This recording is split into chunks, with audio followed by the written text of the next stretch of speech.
Vamos a realizar la lectura base de la meditación de este mediodía en la epístola de San Pablo a los Romanos, capítulo 13, versículos del 8 al 14. Romanos 13, del 8 al 14.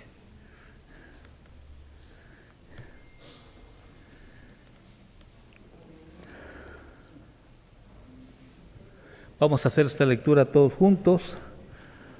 Romanos 8, del 13 al 14. Romanos 13, del 8 al 14. 13 del 8 al 14. Romanos 13, 8 al 14. Dice así la palabra del Señor: no debáis a nadie nada, sino el amaros unos a otros, porque el que ama al prójimo ha cumplido la ley.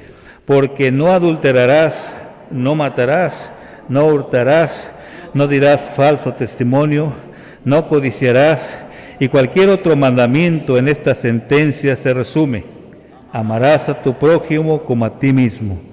El amor no hace mal al prójimo, así que el cumplimiento de la ley es el amor. Y esto conociendo el tiempo, que es ya hora de levantarnos del sueño, porque ahora está más cerca de nosotros nuestra salvación que cuando creímos. La noche está avanzada y se acerca el día. Desechemos pues las obras de las tinieblas y vistámonos de las armas de la luz. Andemos como de día, honestamente, no en glotonerías y borracheras, no en lujurias y lascivias, no en contiendas y envidia, sino vestíos del Señor Jesucristo y no proveáis para los deseos de la carne. Amén. Palabra del Señor. Como se ha avisado con anterioridad, el pastor y algunos miembros del consistorio están ahora visitando la congregación de Tlacolulan. Entonces vamos a tomar a cargo el capítulo y la porción que continúan en el plan de predicaciones que nuestro pastor nos está dando en esta iglesia. Vamos a orar, hermanos. Señor nuestro, te agradecemos por la provisión de tu palabra y queremos suplicarte, Señor, en esta hora que ella llegue a nuestros corazones, florezca en frutos de obediencia y de adoración. Padre Santo, en tus manos ponemos en este día, en Cristo Jesús. Amén. Romanos capítulo 13, ya el pastor nos ha explicado que estamos en la parte más práctica de toda esta cuerpo doctrinal que se desarrolló en los primeros capítulos. El domingo pasado nos decía que Romanos 12, este muy famoso capítulo 12, nos hablaba sobre todo de relaciones en el interior de la iglesia, entre hermanos, cosas a las que debemos atender de manera muy particular, en Romanos 12. Pero avanzando en la carta, en el capítulo 13, el domingo pasado se veía acerca del sometimiento a las autoridades y algunas otras cuestiones. Este sometimiento a la autoridad que comentamos en la mañana es parte de una parte muy fina y muy delicada del carácter cristiano. El sometimiento a la autoridad es un concepto que debe entenderse muy bien. Nosotros, con base en esta escritura, creemos que el espíritu cristiano no es un espíritu revolucionario. Nosotros tenemos una idea, digamos, un tanto romántica de la idea de revolución justiciera que derroca sistemas, derroca gobiernos. El carácter cristiano no es revolucionario. El carácter cristiano es como dice la Escritura, como dice la palabra de Dios: sométase toda persona a las autoridades superiores, lo cual se ha explicado no exime de la búsqueda de la justicia, de la lucha por la justicia y los derechos. No nos exime. El cristiano debe ser partícipe activo de esta reflexión y esta lucha, pero nunca en pos de derrocar autoridades ni de socavar autoridades de ningún tipo. Solamente en casos extremos, en que la autoridad ha perdido totalmente su carácter, se vuelve tiranía, tal vez masacre del pueblo, etcétera, podemos nosotros incluso tomar las armas en contra de una autoridad de esta naturaleza. Pero el carácter básico del cristiano es la obediencia a las autoridades, y eso en todos los órdenes, civiles, religiosos, familiares. La autoridad está puesta por Dios para que las cosas puedan marchar, puedan funcionar. Pensemos en una familia, la autoridad son los padres, los hijos obedecen. Imaginemos que la autoridad consista en que la Biblia diga: hijos, obedeced a vuestros padres cuando estos tengan razón en sus mandamientos. Eso no va adelante, pero ni un día, ¿no? Se obedece y se obedece. A veces los padres se equivocan, a veces no, pero la cosa marcha porque hay una obediencia a la autoridad. Y tal vez pueda haber diálogo, pero la obediencia es la base. Y así en todo, igual en las iglesias, en el consistorio, somos todos los consistorios muy, muy imperfectos. Pero si solamente la iglesia se sujeta cuando el consistorio tiene razón y es perfecto y pensó muy bien las cosas, pues tampoco se avanza, ¿no? Ni 2 semanas. La autoridad es así. Dios pone la autoridad para que las cosas marchen y funcionen por razón de la naturaleza desordenada de nuestro corazón desde la caída de Adán. Comentábamos también en la mañana que eso no nos exime de nuestra responsabilidad a la hora de elegir autoridades. Aquí dice que las autoridades son puestas por Dios, y eso es verdad, pero eso no significa que nosotros no elegimos a nuestras autoridades. Decíamos que Dios no vino a votar el día de las elecciones, votamos nosotros, y podemos votar bien o podemos votar mal, y pagamos las consecuencias o los beneficios según nuestra responsabilidad a la hora de elegir a nuestros gobernantes. Así también en las iglesias, así también en la selección de fútbol, y así en todos los lugares donde haya autoridades. El Señor está gobernando siempre, todo lo gobierna para sus planes. En el nivel eterno, Dios gobierna que las hojas caen, que las hormigas trabajan, y también gobierna que los reyes se ponen y se tiran.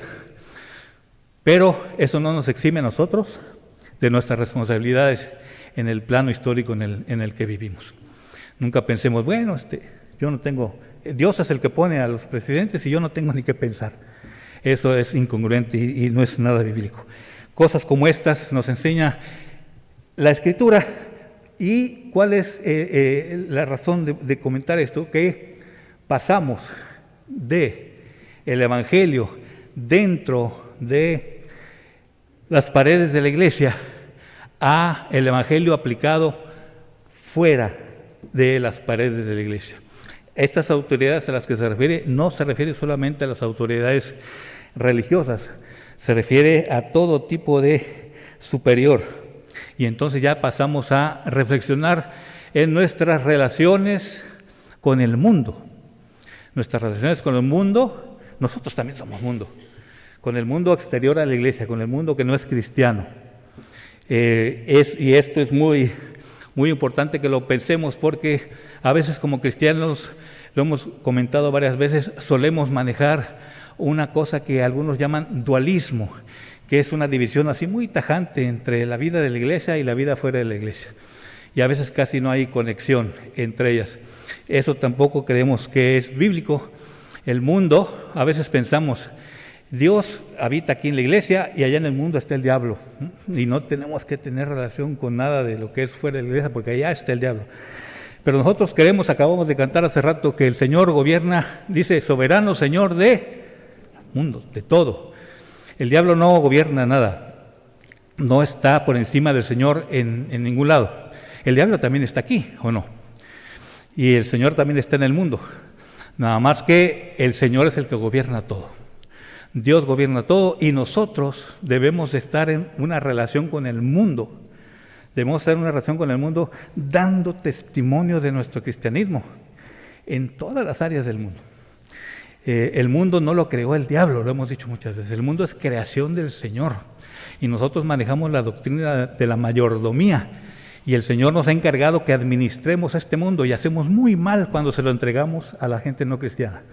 Y cuando la gente no cristiana maneja todo, la política, la economía, el arte, los deportes, el mundo está como está, ¿no? Pero nosotros debemos de estar en el mundo, participar en el mundo con nuestros valores cristianos, extendiendo el Evangelio en el mundo.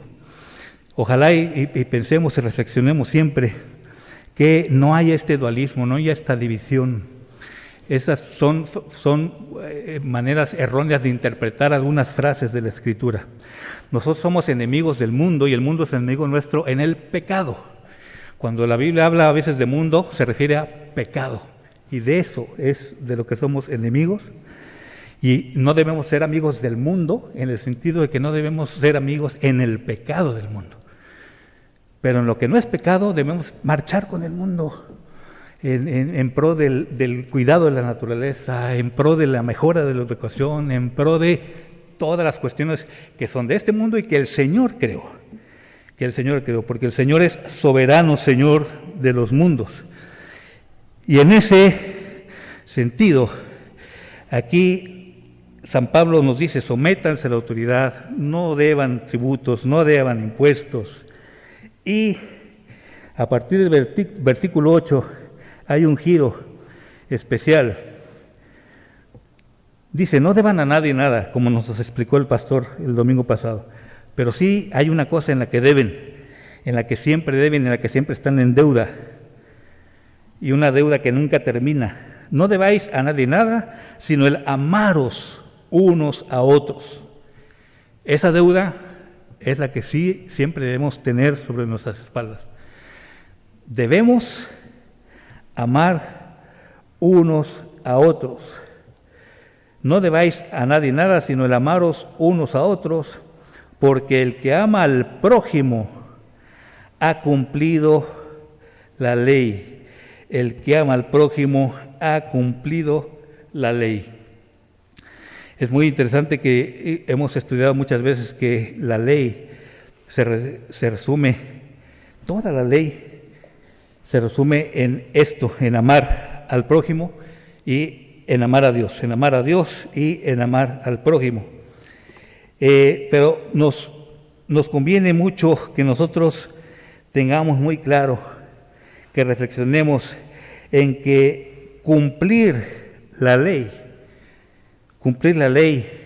es seguir las normas que Dios ha establecido para que las cosas funcionen.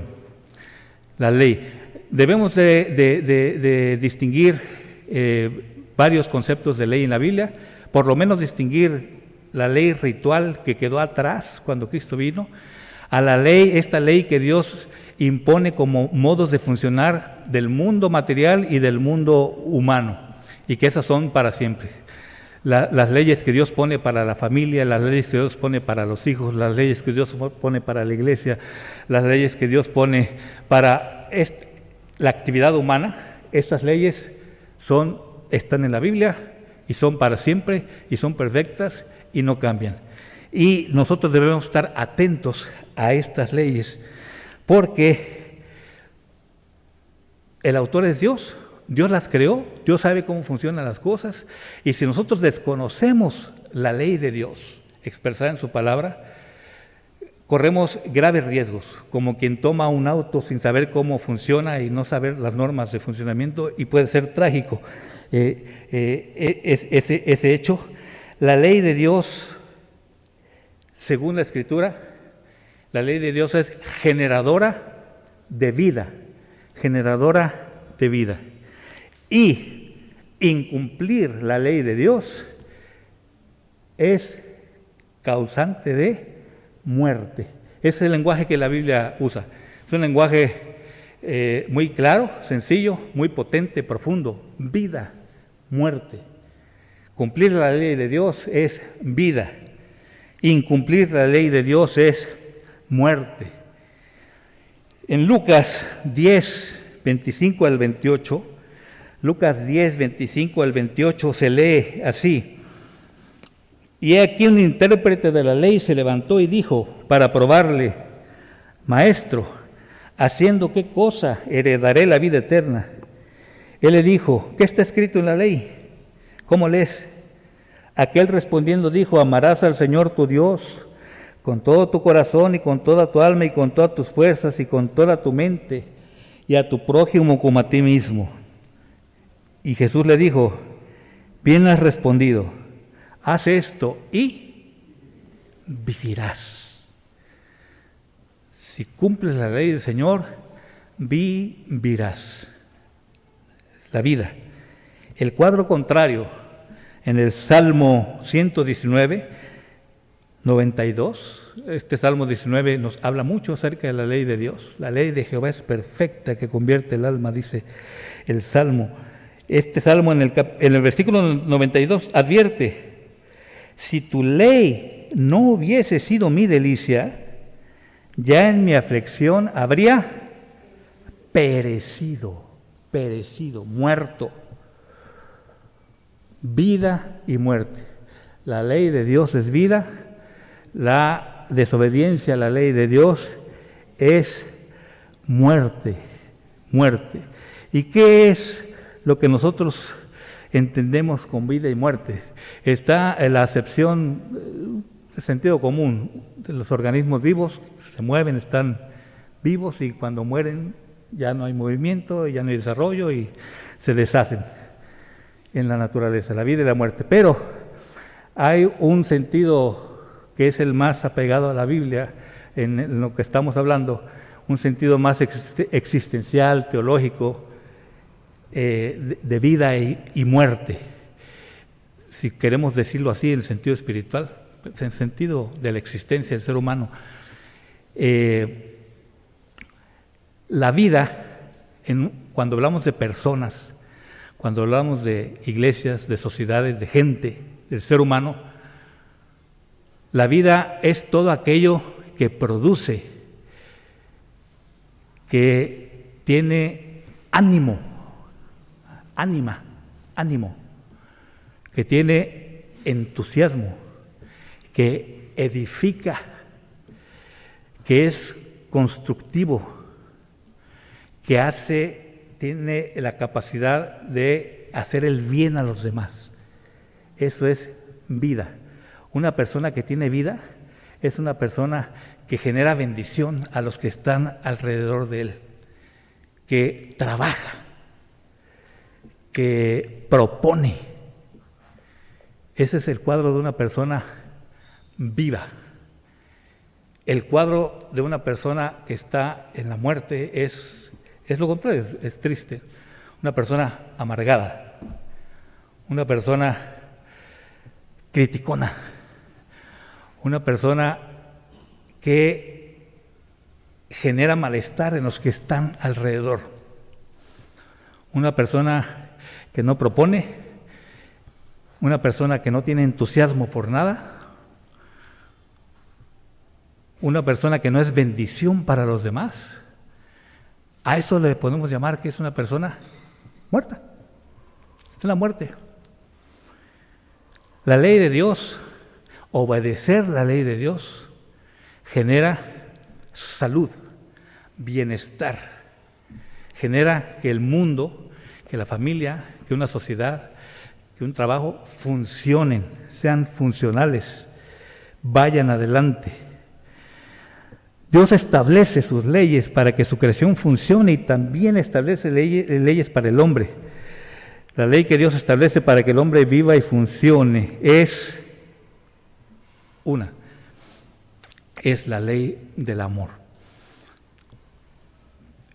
Para que las relaciones humanas vayan adelante de una manera sana, de una manera constructiva, de una manera saludable, edificante, productiva, debe imperar la ley del amor. Los mandamientos que se citaban en el pasaje, como decían: no adulterarás, no matarás, no hurtarás, no dirás falso testimonio, no codiciarás. Todos esos mandamientos están orientados a el amor, porque dice el pasaje, no hacer el mal al prójimo, procurar su bien. El amor no hace mal al prójimo. Y comentábamos que es interesante que están estos mandamientos puestos en forma negativa. No esto, no esto, no esto, no esto. Prohibiciones. Y esto es así porque el ser humano fue creado a imagen de Dios. El ser humano fue creado para dar vida. El ser humano fue creado para tener salud, para ser positivo, para ser de bendición. El ser humano fue creado así, pero el pecado entró y destruyó gran parte del alma del ser humano y lo hace tendiente a desviarse. Entonces el ser humano fue creado de un modo, pero el pecado hace que el hombre jale para el otro, jale para el adulterio, jale para el robo, jale para el egoísmo. Y entonces el mandamiento por eso es no hagas esto. La ley de Dios es esta, este es el modelo. El modelo es la santidad del Señor, la santidad de Jesucristo, la santidad de Dios. Nosotros sabemos desde la creación que fuimos hechos a imagen y semejanza del Señor. Y el mandamiento bíblico es ser como el Señor, ser como el Señor. Mateo 22:36 nos dice, Maestro, ¿cuál es el gran mandamiento en la ley? Jesús le dijo, amarás al Señor tu Dios con todo tu corazón y con toda tu alma y con toda tu mente. Este es el primero y grande mandamiento. Y el segundo es semejante, amarás a tu prójimo como a ti mismo. De estos dos mandamientos depende toda la ley y los profetas. Este pasaje que es pues tan crucial, tan importante, tan predicado y tan difícil de comprender, ¿no? Decíamos, es tan fácil de decir, tan fácil de leer, pero tan difícil de comprender a cabalidad. La crucialidad de que Jesús diga toda la ley, todo el Levítico, todo el Deuteronomio, todos los profetas, todo esto lo pueden reducir en esto. Si amas al Señor y amas al prójimo, estás cumpliendo lo que ellos dijeron y lo que decía en todo ese montón y montón y montón de leyes y ordenanzas. Es muy impresionante pensar que así sean las cosas. Y más impresionante es que nos cueste tanto trabajo entenderlo y practicarlo. Porque normalmente actuamos en sentido contrario a esto. El amor al prójimo, dice la Biblia. El amor al prójimo es intencionalmente, la Escritura habla de que se debe amar al prójimo, no al ser humano en general, ¿no? No es un amor tipo New Age o tipo hippie, yo amo a todo el mundo. Es un amor concreto. El amor cristiano es un amor que se practica en la vida real y entonces la Biblia no es un tratado ético, filosófico, abstracto que diga ama a la humanidad. La Biblia dice ama al prójimo. Al prójimo es al que vas a amar de a de veras. ¿Por qué? Porque prójimo es el que está más cerca. Eso significa etimológicamente prójimo. El que está más cerca. Entonces la Biblia nos llama a que el amor sea una práctica real, concreta, cotidiana, y eso solamente puede ejercerse con quien tenemos cerca. Por eso es el amor al prójimo. Y entonces cada quien tenemos la responsabilidad de hacer nuestra escala de grados de cercanía y ver quién está más cerca de nosotros para comenzar a amar a ese prójimo. En los casados, el más próximo a nosotros es nuestra esposa, ¿no? O nuestro esposo, si es mujer. En primer lugar, hay que amar al esposo y a la esposa. No puedes ser candil de la calle oscura de tu casa. Amas a todo mundo, pero a tu esposa la tratas mal. Eso está muy mal. No es bíblico. Ama a tu prójimo, tu esposa, luego tus hijos. Hablo de una familia, tus hermanos, los vecinos, la gente del trabajo. Sobre ellos es donde se debe ejercer el amor. Los hermanos de la iglesia a lo mejor están como en el tercer nivel, pero aquí estamos, cerca, nos vemos. A veces las iglesias grandes nos impiden conocernos bien, una ciudad grande también es un problema, pero deberíamos tratar de poder amarnos. A veces ni nos conocemos, ni sabemos nuestro nombre, ni de dónde vivimos. Es un problema con las iglesias grandes, pero hay que hacer algo a ese respecto. A ese respecto. El amor que nos pide la Biblia es el amor al prójimo. Y es hacerle el bien, buscar el bien del prójimo. Decíamos en la mañana que el trabajo que tenemos es pensar cuando nos levantamos. Si pensamos en nuestras actividades, en nuestros pendientes, en nuestro programa, muchos estamos muy ocupados siempre en todos nuestros pendientes, nuestros compromisos, pero no podemos dejar de pensar como un pensamiento central y una deuda central a cumplir. ¿Cómo voy a amar a mi prójimo? ¿Cómo voy a amar aquí en mi casa a quien está cerquita de mí? ¿Qué voy a hacer hoy para contribuir a la felicidad de mi esposa? ¿Qué voy a hacer hoy para contribuir a la felicidad de mi esposo y de mis hijos? Igual la esposa, igual los hijos, todos. ¿Qué vamos a hacer para que yo les haga un bien? ¿No? Decíamos que terrible es cuando las familias, más que generar un bien, los miembros provocan sufrimiento o dolor, ¿no? Sé de casas en las que se teme que llegue el papá o que llegue la mamá y ya llegó. Porque no viene con bendición, ¿no? Con ánimo, con alegría. Producto de no estar cumpliendo la ley del Señor. Nosotros debemos amar, hacer el bien, buscar el bien de nuestro prójimo de la manera en que el Señor lo hace, de la manera en que Dios es. Esto es lo bíblico. ¿Cómo ama al Señor? El Señor ama de muchas maneras, pero pensemos en el Sermón del Monte, en Mateo 5. Dice que allí nos enseñan, amen a sus enemigos, porque el que ama al que lo ama a uno mismo, pues eso no tiene chiste, dice la Biblia.